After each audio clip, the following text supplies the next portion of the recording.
ओम नमः शिवाय। आज थिला श्रावण मासरे मोर शेष सोमवार। मु भोग डला सजाड़ी मोर से शिव मंदिर को जाइथिलि, जो मंदिर को मु सब सोमवार जाइथाय। सेठी पूजा पाठ करी मु सखाळु आसिली। कुहा जाए भक्ति आ विश्वास काहाकू जबरदस्ती मन को आनी हेई पारे ना।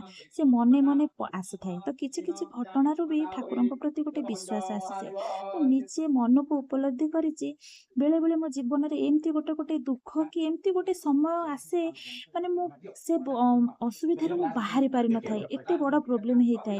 किंतु मु जेतेबेले ठाकुरଙ୍କୁ अति माने दुखरे मु ठाकुरଙ୍କ आगरे कांदिकी मु डाकी थाए, भगवान किछि बाट देखाओ। मु जानिछि ठाकुर निहाती निश्चित भाବରେ मते सेतु से उद्धार करती। किछि ना किछि गोटे मଣିଷ मात्रे किंतु दुख अछि। अवश्य मु किछि दुख पाए कि कौन हुए, किंतु से बाटरू मु निहाती बाहरी आसीଥାଏ। सेमती ही साईक प्रति भी मोर बहुत विश्वास अछि। मंदिररू आसिला परे एई भाईना बसिथिले, मु तांको भोग आ पैसा किछि देइकी